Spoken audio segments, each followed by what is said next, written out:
We are Fault. fashionably late. It's not really late. Yeah. Let me put everything on silent really quickly. Sorry, I should have already had this done, but I was working on a little bubble map.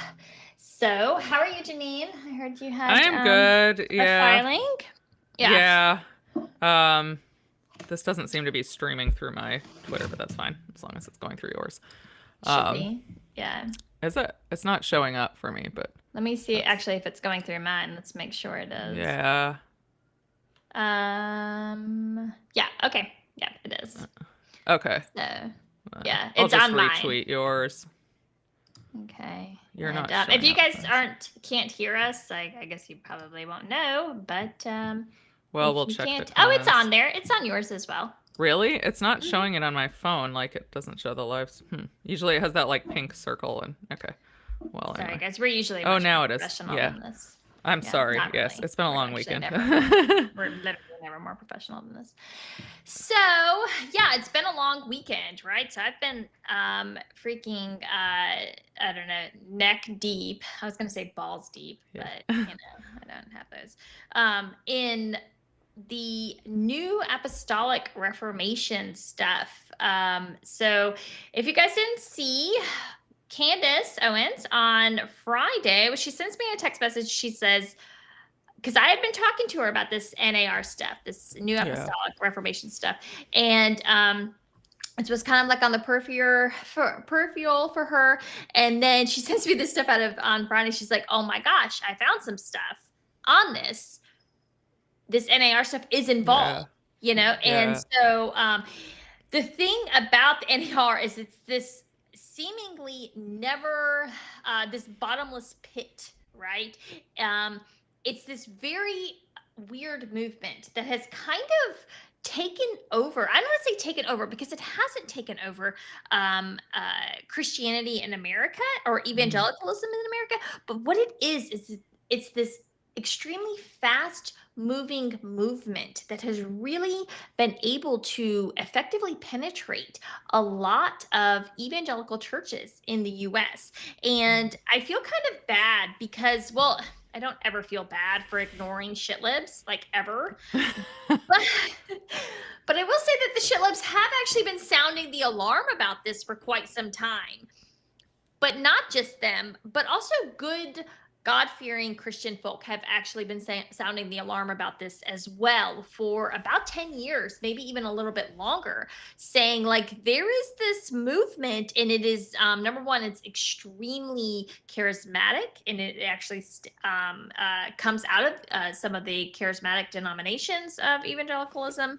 And it's very appealing to a lot of people and they were worried. So even when I was talking to my sister, she had never heard of it and she's like, I don't know what you're talking about. And then all of a sudden she like something snaps in her brain and this pastor that she really loved had actually written an entire book about this. I Let me see the real quick. Let me pull up the name of it because she actually sent me the book itself. She's like, I can't believe. She said, I remember thinking that uh, one of her favorite pastors who had written this, that she said, I thought he had maybe gone off his rocker a little bit at the time when I started, because I guess he was getting really old. And hold on just a second. I'm going to tell you guys the name of it. Um, shoot. Anyways, I'll find it here in a minute. But so what it is, the New Apostolic Reformation, what is it, right? It's very hard to nail down. There is no set definition of it. Number one, that's what Yeah. actually makes it kind of a little bit dangerous when you have this thing that is seemingly has a lot of power, but no one can actually define it. It is not attached to any specific denomination. It does not have a central leader either. Huh. So all of these things make it very difficult to kind of quantify and really tack down, right? So, but the essence of it is that it's a new era, new movement of modern day apostles. Okay, so The NAR is formulated in, and I'm going to try not to bore you guys too much, but it's formulated in two sets of apostle structures, right? So you have vertical apostles, that's what they're called. And those are like within the church. And those are, it's like top down, and they are able to, they actually hold real positions, apostles holding real positions within the structure of the church, which is actually unique.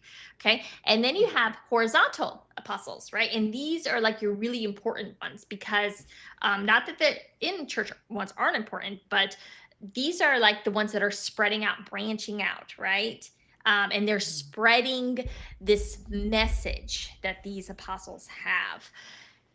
And one of the main messages of the NAR is this thing that we've already talked about, which is the Seven Mountain Mandate. Now, I have been like studying so much of this and really trying to get a hold like what this is because it's so important. You need to understand that some of the most important people that run this country subscribe to this ideology. So it's not something that you can just dismiss. I have always dismissed stuff like this as just silly Yeah. stuff within a church. Like, who cares, And I actually And think so that how long has that been around? Did you say only 10 years or um that's just how it's been how long it's so been it prominent?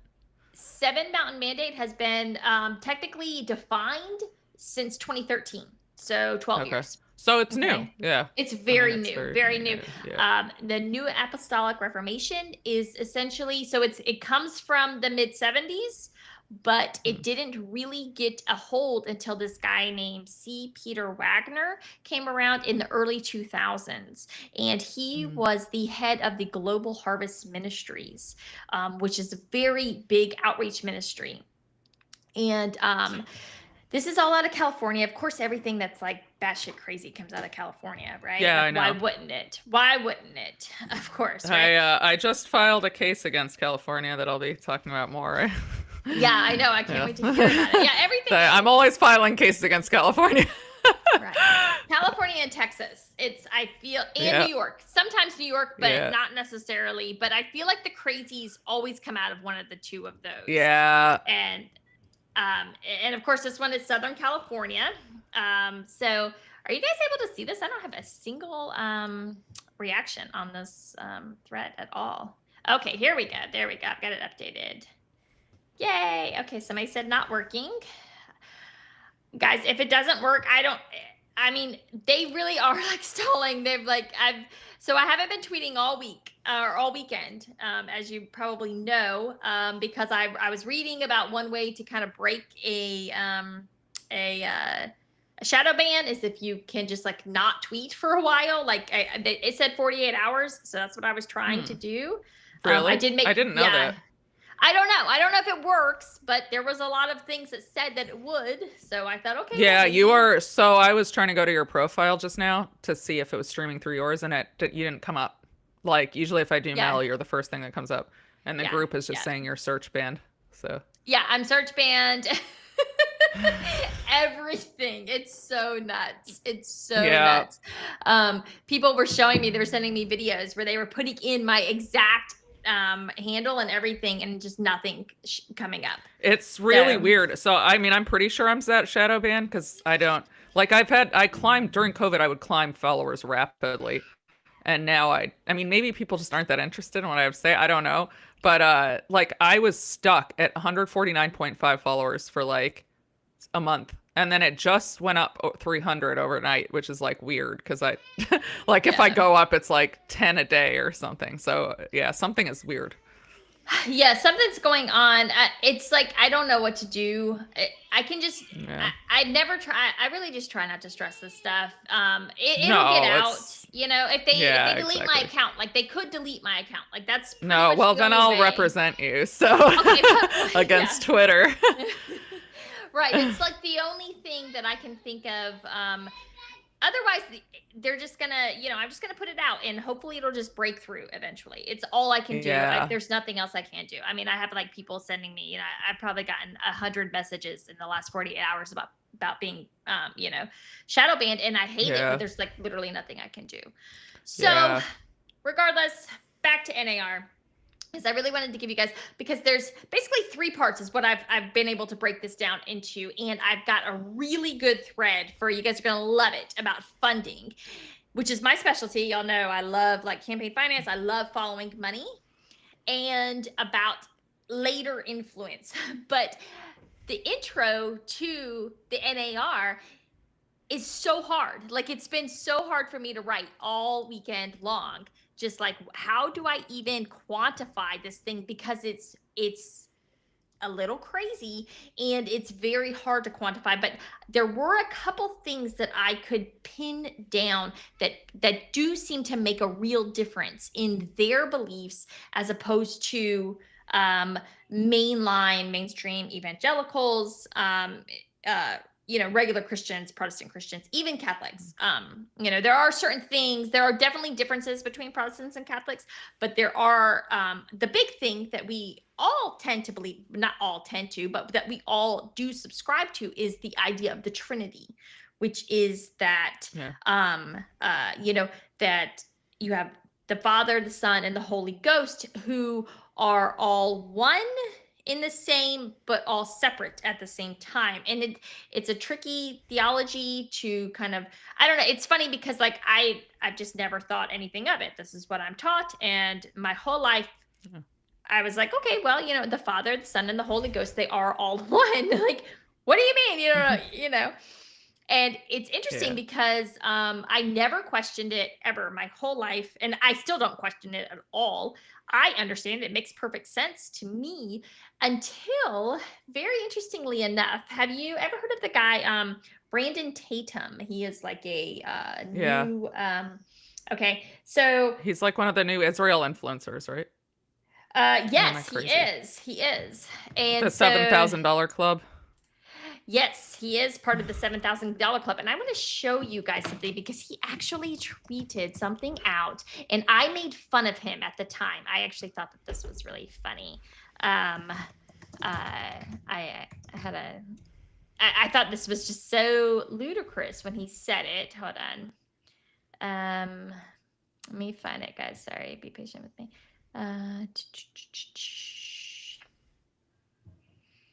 Actually, let me go to mine. Let's see.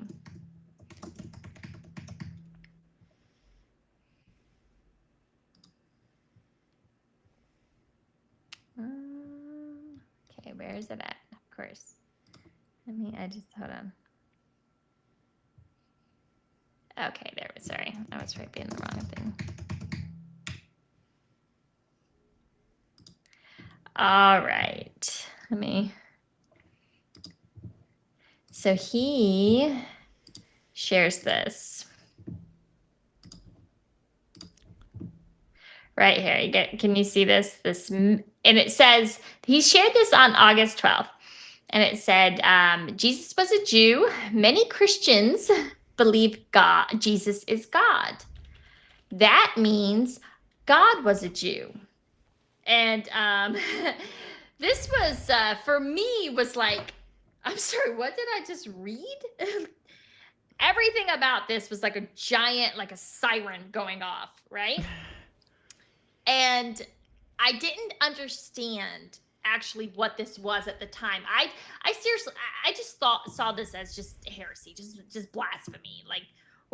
And this was the joke that I made, right? And I used the little thing from the Inglourious Basterds guy. And do you know what I'm talking about, Janine? Where he's like holds up the little scene from Inglourious Basterds. No, I never watched that movie because I frankly knew it would annoy me. So in the movie, there's this guy is a German, and this guy is a British spy, but he's pretending to be a German, and he says he's like talking about three, right? And he holds up three fingers like this, right? When he goes to say three, which is the tell that he doesn't know, because if he had been a German, he would have held up his thumb and then his two fingers like this, right? So when you hold up three, that's essentially saying that like you're pretending to be, but you're not really, right? So Yeah. this guy looking at the camera is the German, and he knows right there that this guy is actually a spy now. He knows that he's Yeah. not really a German because he never would have done that. So I'm just making fun of it. It said many Christians believe Jesus is God because, and somebody says, don't they all? And I said, LOL, yes, right? Because I was like, what do you That's like mean? fundamental to, yeah. Yeah, it's really fundamental until I learned very recently that actually, no, it's not for some of these people. Okay, so a lot of people apparently in this movement and within other smaller movements actually believe that Jesus is the Son of God, but he is not God. Okay, and that is actually an incredibly important distinction.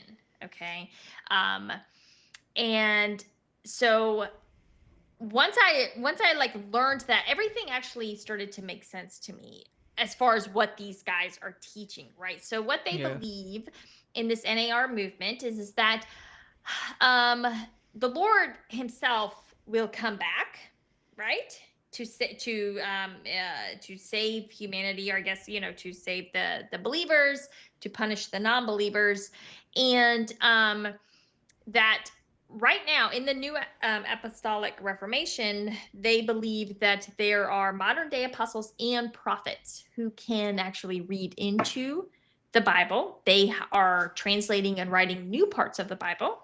Okay, Sounds very Mormon. we can laugh about this stuff all day long, but it's like I used to just ignore. It's like, okay, well, there's always crazies that are always interpreting the Bible any way they want to. But the thing is that the crazies have gotten into the White House. Okay. Yeah. These people who are actually reading into and writing their own translations into the Bible. Paula White she is the head of the White House faith council. She has an office in the White House, like in the West Wing. Okay. And she's considered a prophet.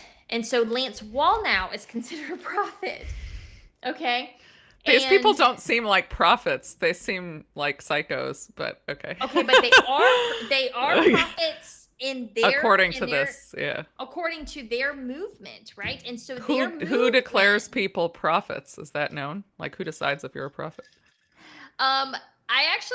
So you have, there's a hierarchy in the prophets, and there's a hierarchy, of course, in the apostles. This church so the movement seems to be centered, even though they would probably deny it, but the movement is centered out of Bethel Church, which is a mega church in Southern California.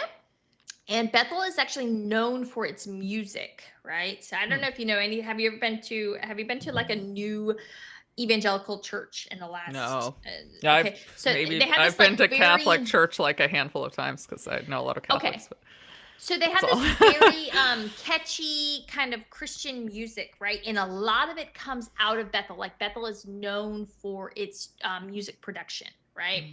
And so, but Bethel is like, I want to say, I don't want to say like the home church, but it is kind of central, right? So there's also another church with a Shea An guy who's actually a Korean guy, and his is like a International Global Ministries or something like that. So there's a couple different churches that are involved in this stuff, but I think Bethel works well because, number one, a lot of people know what it is. They've heard of it. It's a huge church. I think it's like 25,000 congregants or something like that. It's absolutely massive, and it's very influential. It's got a lot of money. It's got a lot of power. And so out of Bethel comes a man named Rob McCoy. And he's actually the pastor of a church called Godspeak Calvary Church, which is in Thousand Oaks, California, right? Rob McCoy is important to remember because he is one of the founding pastors of TP USA Faith. Okay. But Rob McCoy is more than that. Moroni McCoy is very influential because he is tied in with a man named David Lane. Okay. If you typed in the word David Lane, you're going to come up with a white supremacist. Okay. That is not the David Lane that we're talking about. But interestingly Yeah. enough, that does seem to actually what's weird about David Lane, the political operative, is that he is like a ghost almost, and yet at the same time, he is one of the most powerful people in Republican politics. Although it's very hard to find. Like I said, if you search David Lane, it's going to come up white supremacist, and he's the white supremacist, like the guy that like came up with the 1488, which is like some weird like Reddit thing with like words and letters, and I don't know. I was like, what the hell? When I first looked it up, I was like, there's no way that they're all associating with this guy. And this guy died in like 2007 or something like that. So it's like, whatever. I wasn't even really paying attention to him. But David Lane is actually a real political operative. And he is incredibly important because he has founded what is known as the American Revival, or Renewal Project, which is his life's work.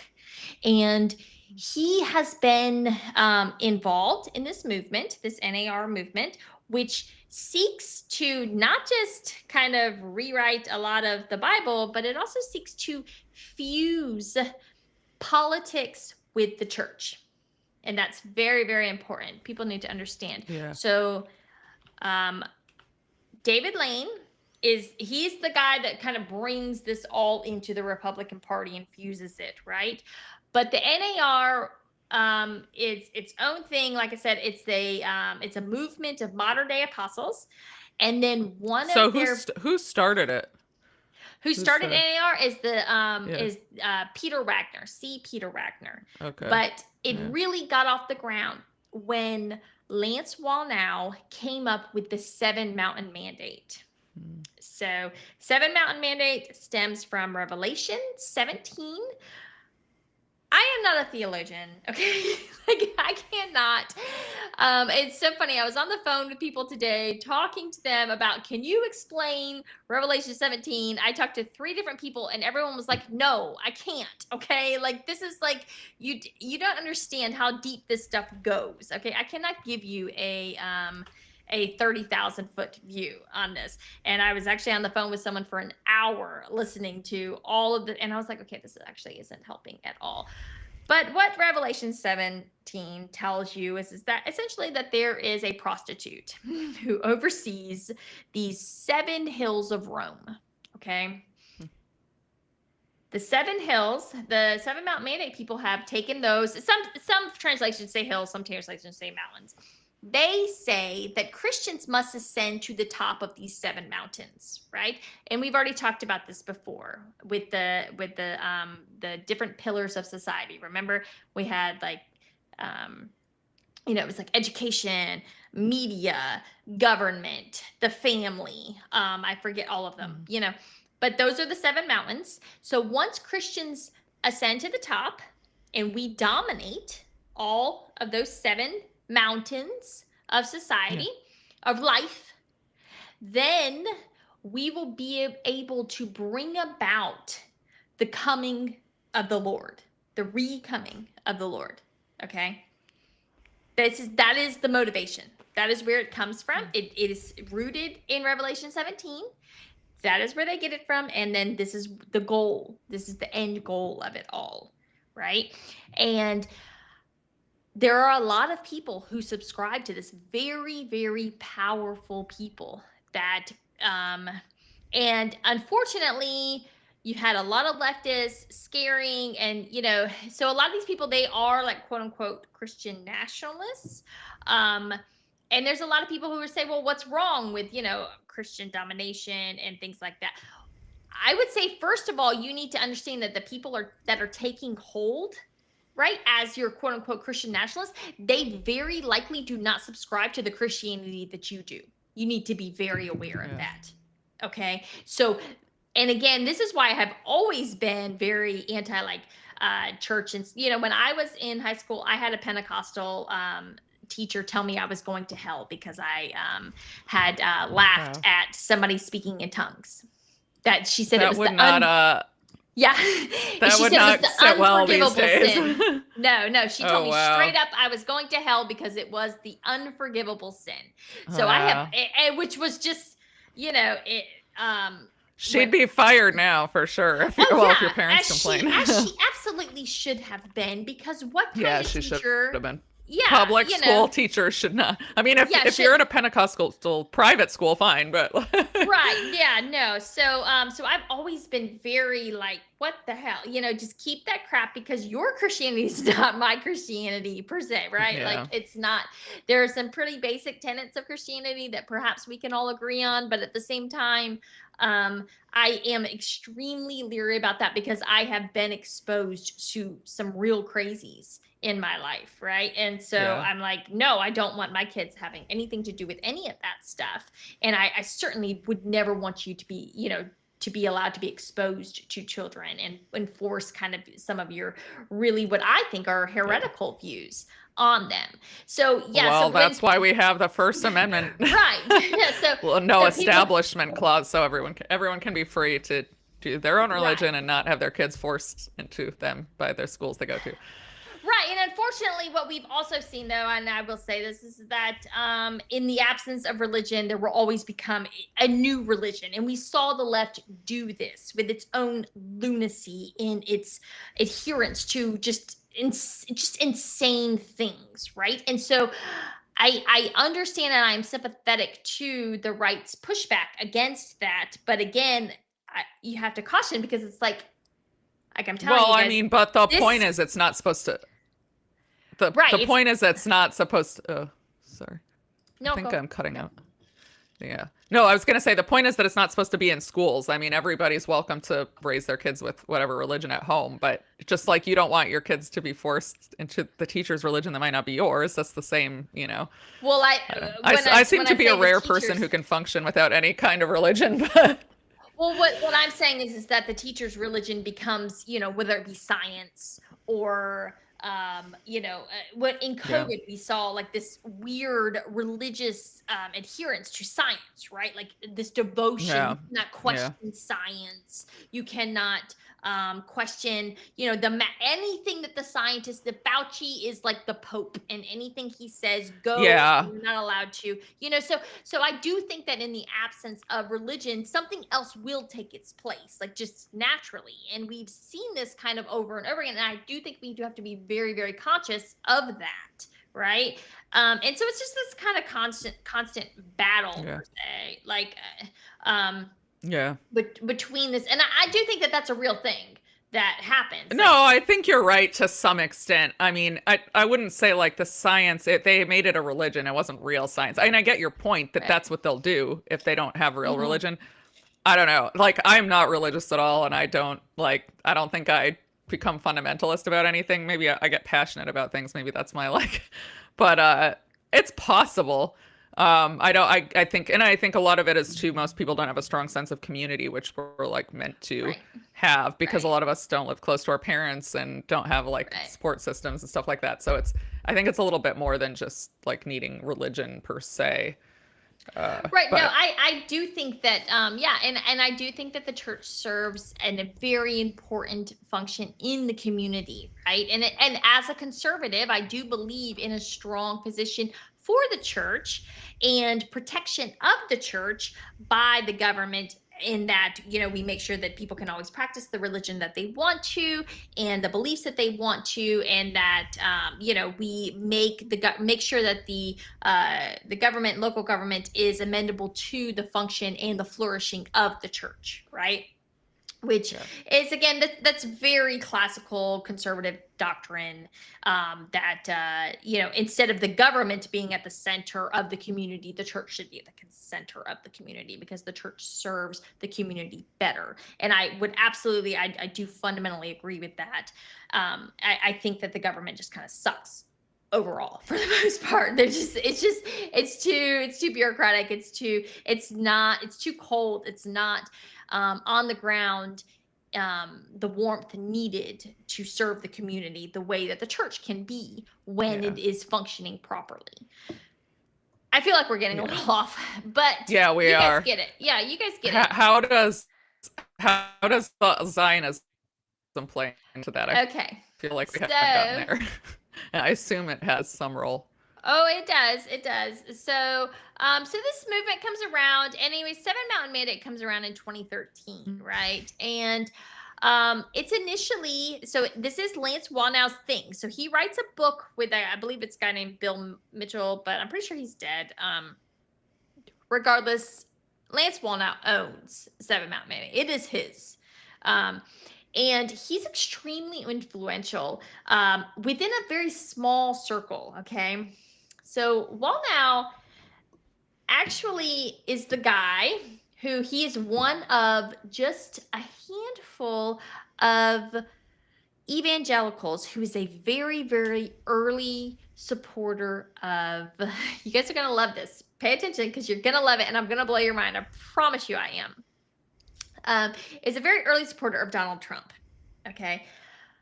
Everyone else in this movement, in this NAR movement, okay, in the broader evangelical movement, everybody is behind Ted Cruz. All the money is behind Ted Cruz.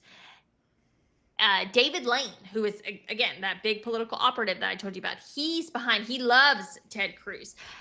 Well, that makes more sense. I mean, that makes sense since Cruz seems more like, traditionally Christian Zionist, whatever. Well, no, Ted Cruz or Christian. So Ted Cruz's father is actually a early adopter of the Seven Mountain Mandate. He is NAR. Ted Cruz's father is NAR. He's a mega church pastor, and he is part of the NAR movement. Wow. Okay. Ted Cruz announced his presidential run at Liberty University. He was actually given the gym at Liberty University. Jerry Falwell Jr. required all of Liberty University students to come to Ted Cruz's presidential campaign announcement. So he had thousands of people packed into this gym. Okay. Get this. Okay. It gets so good. I promise you it's so good.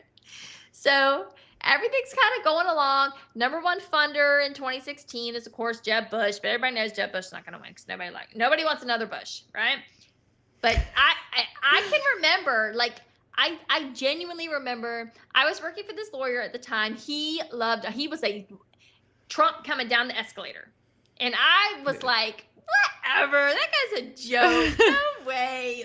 I was laughing and I was like, I kind of like Ted Cruz. I like him, right? I'm like, that's my guy. I know, right? Now. But back then, I just wasn't tuned into this stuff. And I liked him. He was a serious constitutionalist. He was a constitutional lawyer, I believe. He had clerked for the Supreme Court. That was my guy, right? So I was like, oh, I like Ted Cruz. And I just saw Donald Trump as the biggest joke. And I bet him $100 in the summer of 2015 that Donald Trump was never going to win. This is such a joke, right? And he was, I'm not even kidding. He was like, Donald Trump is going to win. He's going to be the next president of the United States. Okay. He just knew. Anyways, flash forward. So that was my mindset. And I genuinely remember everybody being behind Ted Cruz. Every religious person I knew loved Ted. Yeah. Then something starts happening and my parents call me and they're like, we actually love Donald Trump. And I was like, what? What do you mean you like Donald Trump? My sister was so upset. She was appalled by Donald Trump. She just was like, this man is, I genuinely believe, he is just, I think that he is some kind of serpent, essentially, said here. He's leading Christians astray. I can't imagine. I don't understand how Christians are supportive of this, right? Anyways, so that goes into, so right before the Iowa caucus, right? 2015, December 2015, okay? Jerry Falwell Jr., who is at this time, he is the president of Liberty University, which is the largest Christian college in the world, okay? He starts kind of signaling that he likes Donald Trump, okay? So this is, again, just, I don't know, it was 8 months earlier, he had given all of Liberty University he had given Liberty University's gym to Ted Cruz. to Ted Cruz, right? Ted Cruz's father, again, this evangelical pastor of a megachurch down in Texas somewhere, is an adherent to the NAR. He, as you know, it's very weird. 5 days before the Iowa caucuses, Jerry Falwell Jr. comes out and endorses Donald Trump. And it throws everything into this huge, like, it turned the entire election upside down, right? So he is, are you frozen? Yeah, am I? I don't know. You were. Oh, so he no. turns the whole thing upside down, right? He, well, it comes out 2 years later that Jerry Falwell Jr. and his wife are a little bit freaky, okay? And they had been having this weird affair with this Cabana boy down in Miami. Okay? Yeah, that's coming back to me. Well, what happened was the Cabana boy had some pictures of Miss Falwell naked. And who do you know that Jerry Falwell got hooked up with somehow to take care of this problem, this extortion problem that was a potential extortion problem? Michael Cohen, who just so happened to be Donald Trump's fixer. Okay? Michael Cohen pays off the Cabana boy down in Miami $12,000 for these pictures. And then 2 weeks later, Jerry Falwell Jr. turns the entire evangelical world upside down and endorses Donald Trump instead of Ted Cruz. Now, both of them have said it wasn't quid pro quo, but we, and so I have to say that, I mean, it is what we can all see. Yeah. Exactly what can all infer, here. yeah. Right. We can all infer what happened here. So this is how actually Donald Trump starts to get pulled into this, right? Because he was not. We all remember he was like, Sheldon Adelson wants Rubio because he can be his perfect little puppet. And then the whole evangelical world was standing behind Ted Cruz. And then what do you know? Of all the people in the world, Jerry Falwell Jr. and his wife having some kind of, freaky sex thing going on, that of course Michael Cohen would know about somehow. Like, why wouldn't he, right?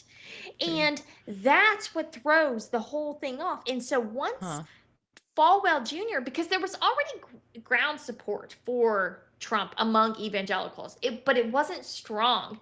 So Trump actually doesn't win Iowa, but he comes so close that by the time he gets to New Hampshire, which is definitely way less influenced by this evangelical kind of movement, by the time he gets to New Hampshire, the whole thing is just, it's done. There's no stopping him at that point, right?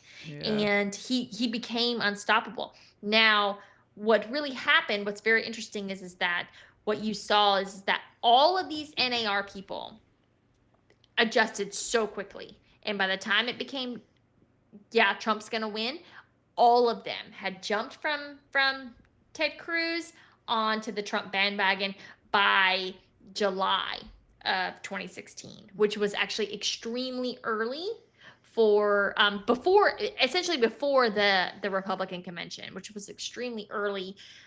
If you look at the traditional Republican, there's just so many. You had an entire movement called the Never Trump movement, which was just all of the real stiffs, right? And they're all pro-Trump now. They had no actual principles. Yeah, they had none. But what was very interesting, so here's the thing, and this is where I'm going to leave you guys with. So this NAR movement, right? They have these prophets I told you guys about, right? Well, one of these prophets, and this is how they roped them all in, this is how they got them all on board, is a man named Kim Clements. And in 2007, Kim Clements, who was a prophet, he died in 2016, but in 2007, Kim Clements was a prophet. He gave a prophecy that there would be, and when you listen to Kim Clements' prophecies, what you realize is it's a lot like reading like a newspaper horoscope, right? Like it could kind of fit into anything. Like it's what you see. So Kim Clements Mhm. gives this prophecy that, and I'm probably going to insult a lot of people with that, and I don't mean to insult you guys. It just is what it is. That there would be a man who came to be president, and he would not be a religious man. He would be a very imperfect man. He would not know God, or he would not know the word, and he would come to know the word. And he was very good with money, and he would bring about a strong economy, and he would rebuild the nation, right? So these are very vague kind of prophecies Yeah. that you could really apply to a lot of people. I'm pretty sure though that nobody would actually think Donald Trump came to know the word. He does not seem like someone who Oh has no. become religious. Oh, you would be wrong. So a lot of people. So Trump is very smart, and Trump Well, knows. yeah. He has said the things, and to his credit, I'll give him credit. He has actually given these people a lot. He has fulfilled a lot of their wishes. Yeah, Against I mean, a lot of people's. I don't know who could actually believe Trump is a religious person. That doesn't. I don't think that Trump is religious at all. No. Whatsoever. But Trump has. I will give him credit in that he has been good to the people who have been very good and loyal to him. Some of them, like the powerful ones, and Yeah. and he has actually given these people more time and more influence than they have ever received before, and that is extremely important because it does become important later on when number one, when Charlie Kirk gets grafted into this, which is actually post January 6th. So I'm actually I'm gonna do a little thing on this, but then I'm gonna really write starting post January 6th, because this is where it gets very interesting, but there's also a lot of like competing stuff. But the money, because it really does come back to just follow the money, right? And you can, Yeah. and we will. And you guys will see who is influencing and who was controlling and where the actual battle over TPUSA. And I cannot stress it enough to people. You need to understand that TPUSA it is so unique in that it is a political outreach program that is also a nonprofit. And because Charlie Kirk was really a genius and was able to craft this organization in such a way, he was brilliant. When I really started looking at how he did it, it was like, holy shit. Any other organization would have had its nonprofit status pulled immediately, but he was brilliant in the way that he set it up. And because of that, he was able to pull in these huge donations and then use that for political outreach, which is another reason why leftists hate him so much, because they haven't done that. They just haven't been able to do it for multiple reasons. And it's actually why TPUSA is so valuable. It's almost, I wouldn't say priceless, but it's almost there in terms of what he built. So control over TPUSA is who controls it, and the ideologies in which they subscribe to really can't be understated or overstated, excuse me. So that's what I'm going to get into over tomorrow. Hopefully this kind of give you, it's very hard to nail down. It's like nailing jelly to a wall as far as trying to describe what the NAR is, because it's vague and kind of mysterious by design. And the reason for that is so you can't actually trace or pin down the power structure, right? Because there are other entities in which I have long kind of observed and researched that are built exactly the same way. And so It's all by design, but these people are very, very powerful, and they had gotten their hooks in Charlie Kirk, especially after January 6th. And I actually do think that that was starting to wane. And we see that with his really devotion to Tucker Carlson. Have you been following what's been going on with Tucker Carlson? I mean, with Tucker Carlson and Fuentes, having Fuentes on? Well, Or is he there had something else? Fuentes on, but just the And now attacks they're, on him. oh yeah, the attacks. Yeah, that's crazy. It, My it's like, entire timeline is like people freaking out about the heritage guy, Kevin Roberts, saying that he wasn't gonna cut off Tucker Carlson, and it's yeah, okay to have people you disagree with on your podcast. it Like, is. and oh, it's also okay to criticize a foreign country. And they're like, oh my God, you hate Jews. Yeah, Like, it's I don't, literally I nuts don't know how because you get that from that, but okay. if you knew how much Heritage Foundation has done for like Zionist causes, like Yeah, it literally like it is a Zionist organization. Okay, like there's yeah, no other way. You are batshit crazy if you think that Heritage of all places is anti-Zionist or anti-Jew. Like I can't even take you seriously. Okay, yeah. freaking No, Heritage it's Foundation was, ridiculous. yeah, Heritage Foundation literally just hosted the uh I see. I just had hold on just a second. Heritage Foundation I just mean, they, hosted the Conference of Christian Presidents for Israel. I mean, come the frick on, you guys. Okay? Like that was just hosted back in July.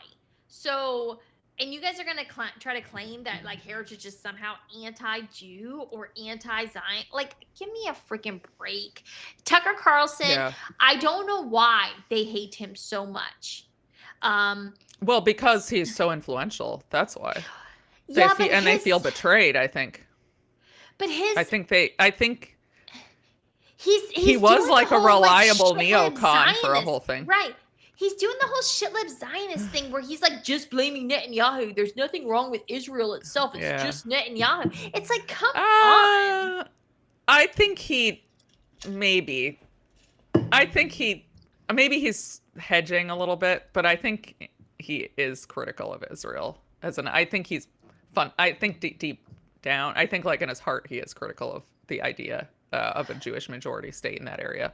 But I don't know if he actually cares about a Jewish majority state. I think he just wants America first.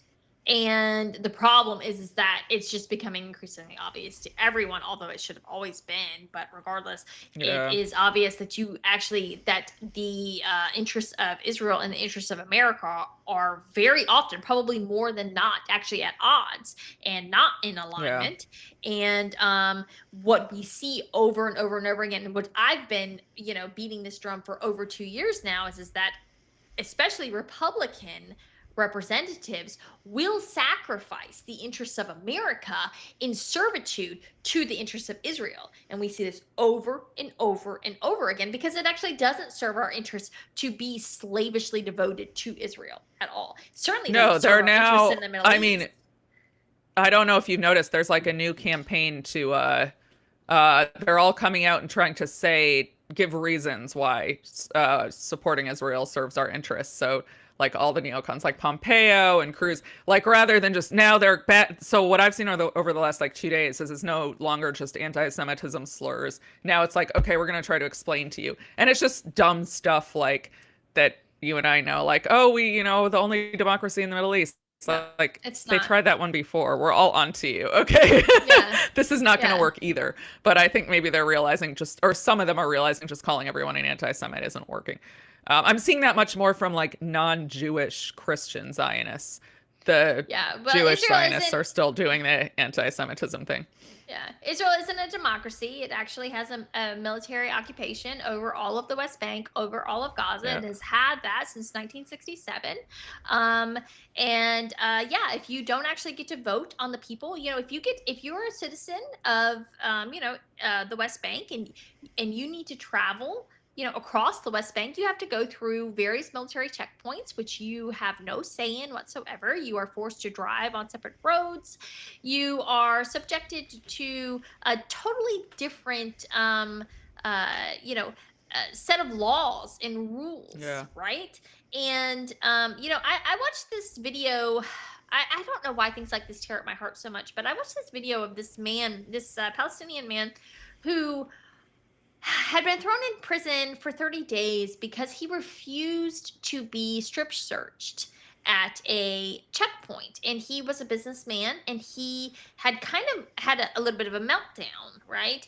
Because and it just like tugged at my heart so much. I don't know, Yeah. because he said, he's in his 40s, and he said this is an 18-year-old boy who I will not give up my dignity. He's Yeah. ordering me to get naked for him simply Yeah. because he can. I am He not a can. terror. Right. Yeah. It's the dignity of it all. It's the robbing men, grown men who are providing for their families of their dignity. That there's Yeah. something so wrong with that, just on a very Yeah. basic human level, that really like puts a fire in me. Like I I am know. so sympathetic with that, like so empathetic. Like that enrages me, that you, as a child, 18 years old, can point a gun Yeah. in a grown man's face and tell him to get naked just because you can do it. No Yeah. American man would put up with that. No self-respecting No. American man would put up with that No. bullshit. You know? No, yeah. And so, I know. yeah. No, it's yeah. My dad said doesn't go back anymore. He went despite how awful it was because well, his mother was alive, but she died a few years ago, and he said, I'm not going to be humiliated. I'm not like I did it for her, but I'm not going to do it anymore. Like I'm not going to have an 18-year-old shove his gun in my face or Right. Yep. force me to strip or whatever. I'm just not going to do that.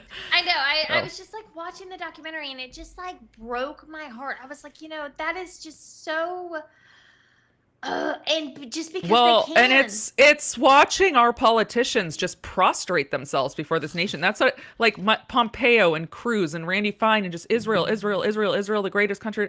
Like, what the hell are you talking about? I mean, Yeah. that's what's so outrageous is just watching our politicians grovel at this like Yeah. shit, excuse me, like piece of shit genocidal apartheid nation. Right. Oh, That anyway. many of them Now that I hate. got that out of my system. Right. Yeah. There's a Right. fundamental kind of disrespect for of course Muslims, Islam. They despise it. Yeah. There's no respect whatsoever, and we Yeah. see that in just the constant messaging, the anti-Muslim messaging that is just like Yeah. shoved down our throats, which is so. I'm one of those people that I respect all religions. I try to be respectful. Obviously, I disagree. I think that the others are wrong and that I'm right.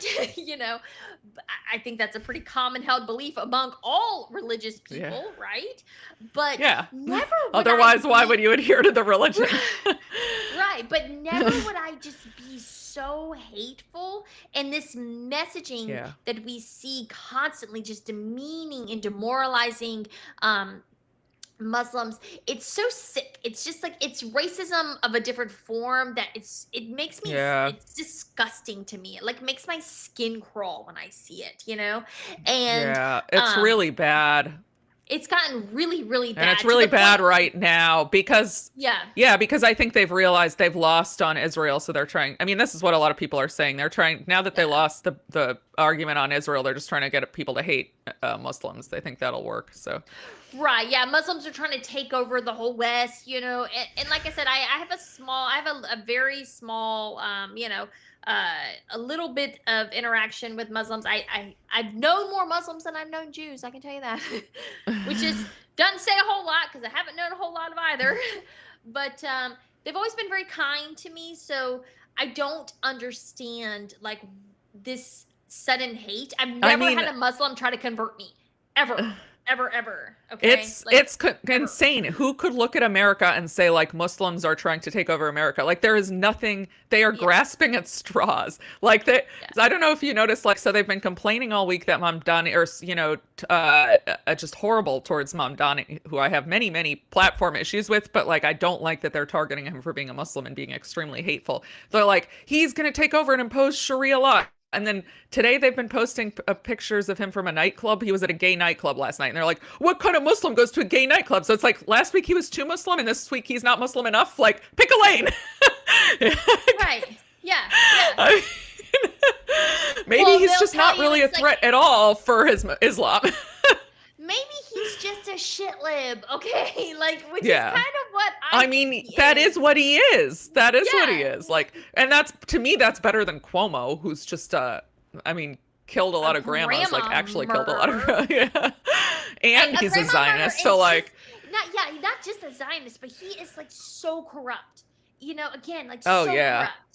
He signed I a wouldn't be $5 surprised if million book deal before he started sending grandmas into nursing homes for yeah, murder, he is where they made he's billions of dollars. Okay, pull your heads out of your he's freaking asses if you're thinking about voting for that man I because you hate know. Muslims that much. Give me a That's fucking because they break. hate Muslims that much. That's how much Yeah, they hate Muslims. They will vote for the guy who, even like the COVID crowd, they want the guy who killed the grandmas and shut down New York City and treated us all like a bunch of babies. right. And mate, I can never go on enough about like how if you wanted a margarita, you had to order a meal, and chips weren't a meal, so you had to order like a pizza, but a slice wasn't enough. You had to order a whole pizza, and like I will never get over that.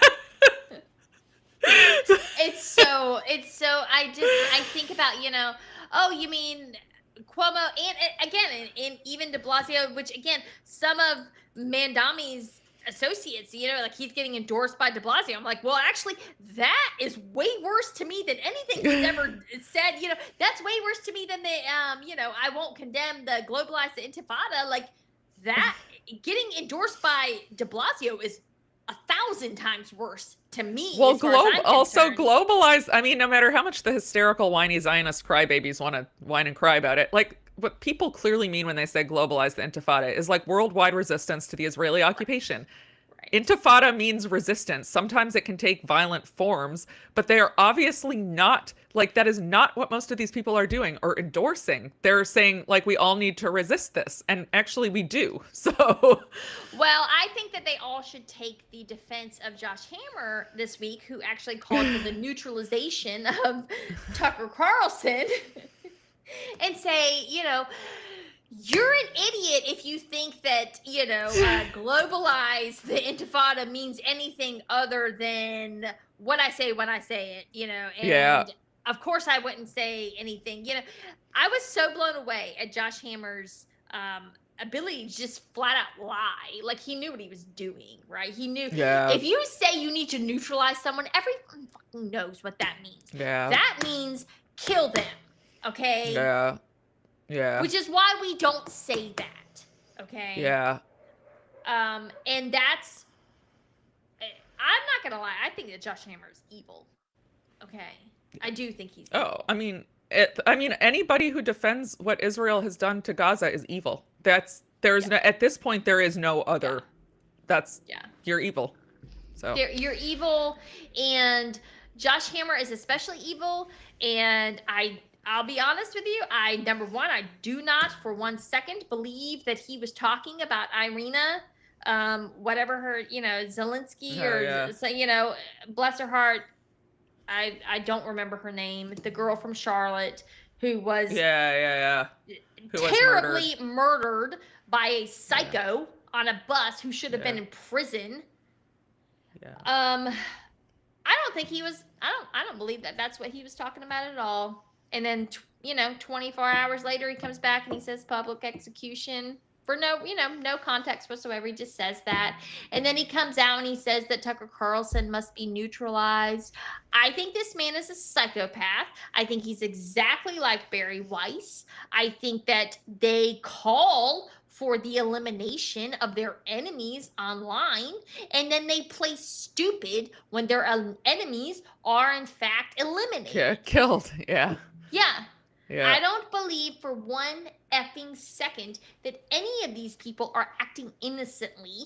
No, because again, these are the same fucking people who say that if you say from the river to the sea, Palestine will be free, that you're calling for a genocide. I They know. I can know. read into anything, but if they say I this know. person must be neutralized, we're supposed to pretend like, oh, there's nuance and everything. Bullshit. Go fuck yourself. I know Yeah. exactly what you're saying, you know? Yep. Yep. And so they are psychos in that they demand that we that we again say that up is down and north is south when it's them talking, Yeah. and then at the same time when it's their enemies talking, we have to analyze every single character that's ever typed, right, or said or anything like Well, that. this is the system of Jewish supremacy that we live in, or It Zionist is. supremacy is maybe more politically correct. I don't know how you want to put it, but I mean, not. I don't think Norm Finkelstein says non-Zionist.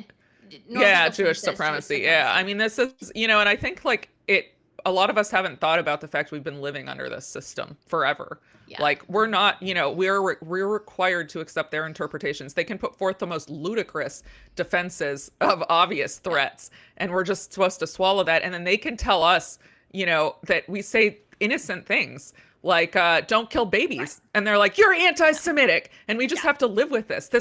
It's like a crazy, like, it's gaslighting. It's actually gaslighting. And It I is. like I don't think I fully, like, till this moment really realized how, like, angry I am about it. I lived through this in 2014 when I objected to Israel killing. They killed like 5,000 people, and I Yeah. thought that was really bad. Like, little did I know Yeah. what the future was going to. They I don't know if you remember, they killed these little boys playing ball on a beach. I They, do I don't know remember. if you paid enough attention then. They did it in front of a hotel where a lot of journalists were staying in Gaza, like Western journalists, and so the journalists like Mhm. saw what happened, and it was clear they did it intentionally. These like little 5-year-old boys were just kicking around a soccer ball on the beach. It was horrible. And I had a friend who was dating a really right-wing Zionist, and we got a horrible argument about it. She and I Yeah. like stopped being friends. But it was like this. He and his cousin were just bullying me and bullying me, that me criticizing this was anti-Semitic. And then they could say the most heinous things about Palestinians, that they're all animals, that they're terrorists. And I was just supposed to take it. And like, when I look back, I'm like, I don't, there was part of me that doubted myself. And I'm like, I think I've been angry for 10 years about like having to live with that Yeah. kind of gaslighting bullshit. Um, anyway, Yeah. thanks No. for letting me vent. No. No. No. No. I agree.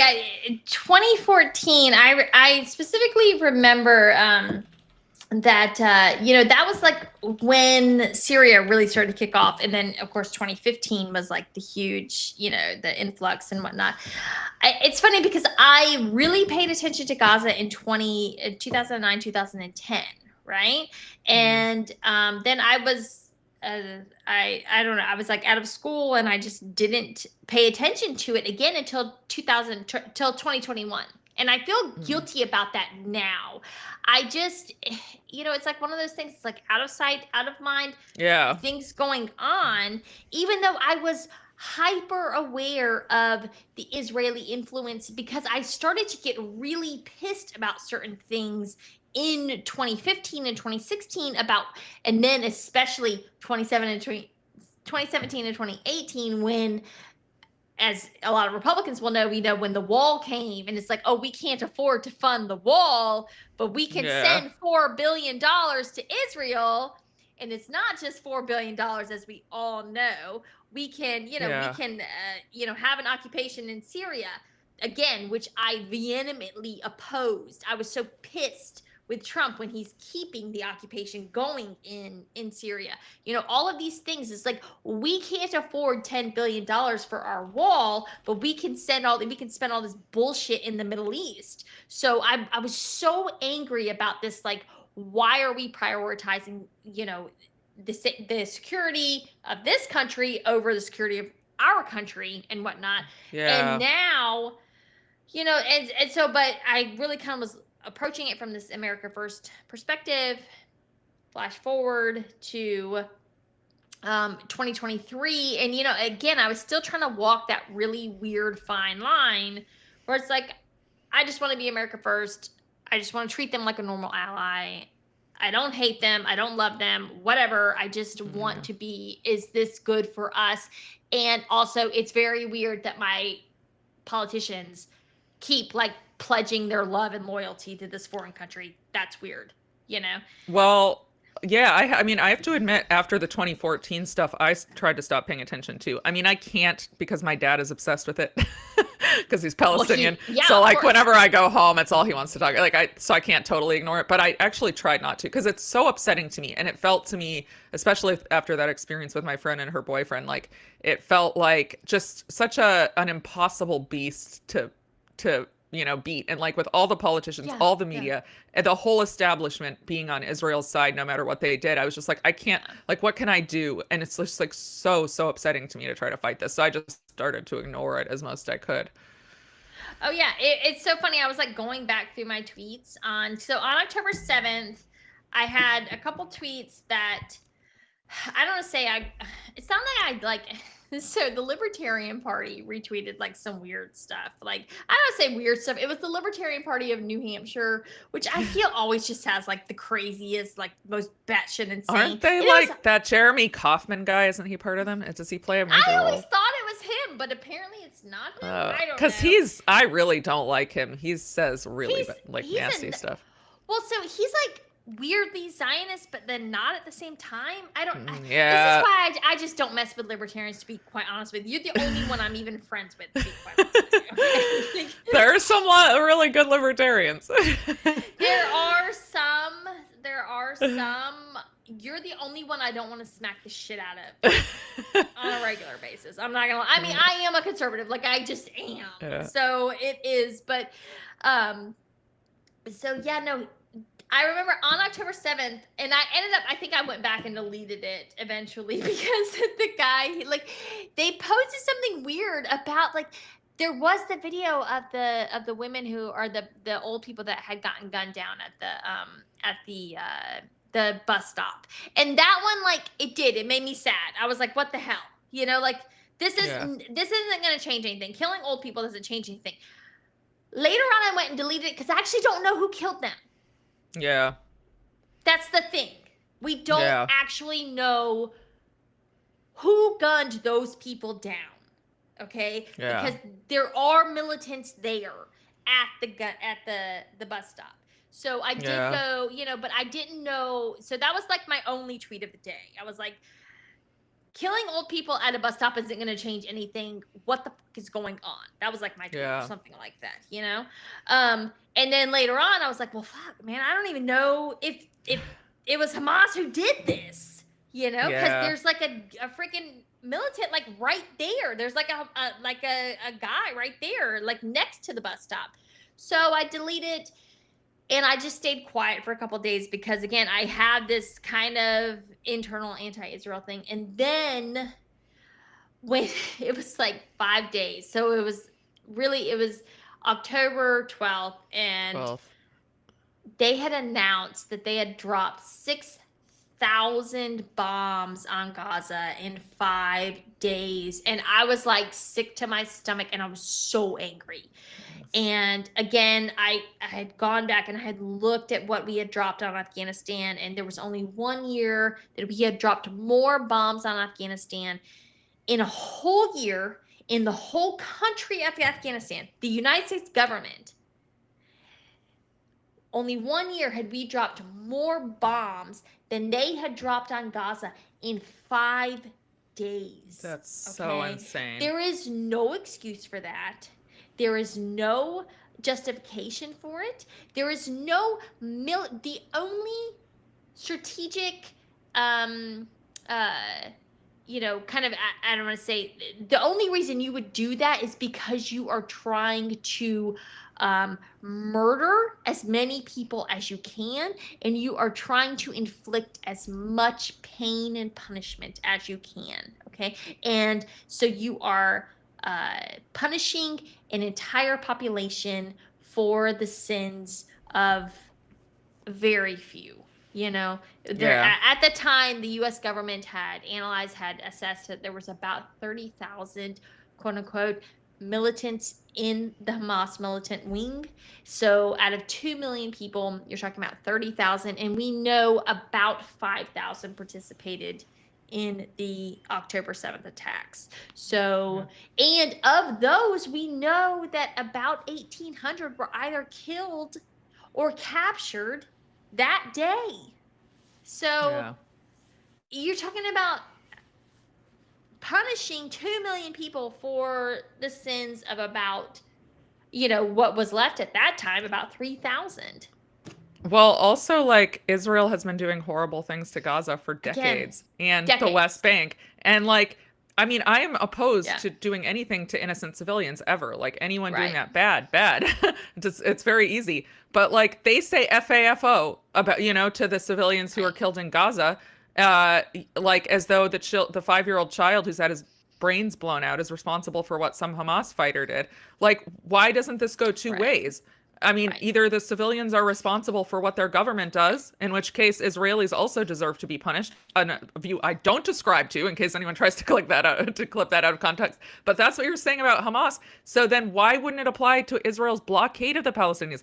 There are articles from September and very early October 2023 saying 2023 was the deadliest year for Palestinian children killed by Israeli forces. So, like, are Palestinians are only allowed to just sit around and take it? I mean, I like.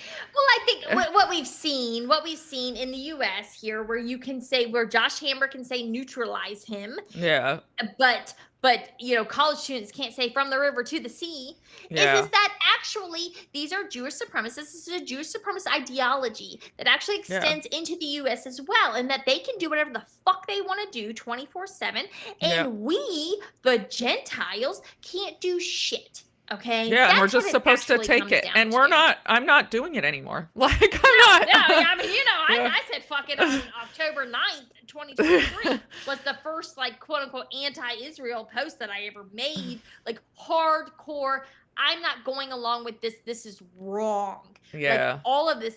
And then, and I started getting pushback. And then it was by about the 12th, the 13th that I just said, okay, just threw yeah. caution to the wind, and I don't care. And I became like fueled by the hate that kind of came at me.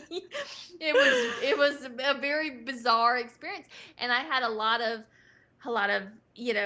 in real life, there was a lot of people who were not down with me saying the things that I was saying. They were very opposed. There was a lot of screaming matches in my own personal life. um but people have come around. They Yeah, have.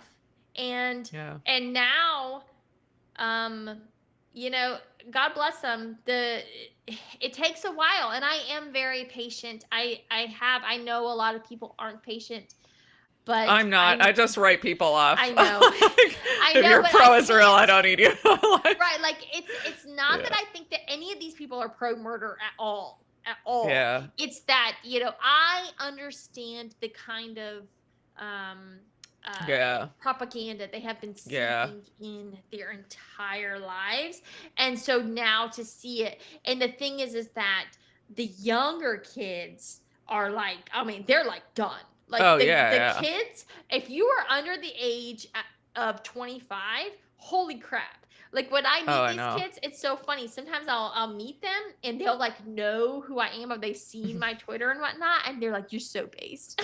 That's so funny, That's like, because so I'm so funny. old to them. Yeah, But yeah, no, they love it. They love all of my anti-Israel shit. They're like, holy crap, yes. Even like, some of my daughter's friends are like, oh, your mom is so cool because she does like some of their stuff. But their moms have introduced them, have shown them some of my tweets. oh, that's, Like, that's it's this very weird, interesting. I was a little worried, right? Because, like, my daughter, like, just goes to a Christian school, and I was worried. I obviously, I would never back down from my convictions. I am so committed to this, like, it's not even funny. Like, I think that this is the most anti-Christian thing that Christians could support. Like, you cannot yeah, support the yeah, the murder of children. You cannot support collective punishment. It is antithetical to every single thing, every teaching of Christ, absolutely everything. It is antichrist, okay? Like Yeah. it just is. You cannot support it, okay? Period. End of story. To the point where I do think it goes back to why these people, when they say that they don't actually think that Christ is God, or that they don't think that Jesus is Christ. They don't think that Jesus, he's just quote unquote the son of God, but he is not in fact the Lord. He is not Christ. That actually plays into their and it's why they're able to write off some Yeah. of his teachings, right? Because they don't actually believe that he is the Lord. Yeah. It gets very deep Yeah. and theological, and it's, Yeah. again, like I've said many times, I am not a theologian, so I cannot interpret all of these things for you guys, but from what I've read, yeah, it's pretty intense stuff. But what I've known, what I've been taught my entire life growing up is that this is antithetical to Christianity, and you cannot support it. You simply just can't. And thankfully, as Amelia said, I did pass the cool test. I have been able to, and of course, it's never been about being cool or being hip, or there's no money in this, guys. I promise you. There's zero money in this. No one is paying us anything for posts. No one is ever paying to have people say stop bombing Pro-Palestine babies. posts. Yeah. No That's Palestinians. that's Like, not lucrative, you know. It's it's not. It's not. But It is lucrative in your soul. It is the balm for your soul. of course, You will it's never ever go to sleep at night worrying that you had played a part in advocating for the murder of children. You just won't. yeah, it's just the baseline. But I actually really have to go. I'm sorry. I have to Yes. deal with some work stuff. No, I know, my I life know. is And fun. so we're gonna hear about Yeah, your, we can talk about your that lawsuit. next time. When are we back? Maybe Tuesday night or Tuesday night. was it? Yeah, well, Tuesday night's election night, so I do think we should Oh, have, maybe not. we can Yeah. so we might do Wednesday night instead Yeah. so we can cover what happens. We can have, oh my gosh, we should Yeah. do like a contest for the best meltdowns. Yes. Yes, and we can post them. And we should maybe let's try to get a guest too for Yes, Wednesday. Maybe yes. who can we'll try to figure that out. All right. Okay. Bye, guys. Bye guys.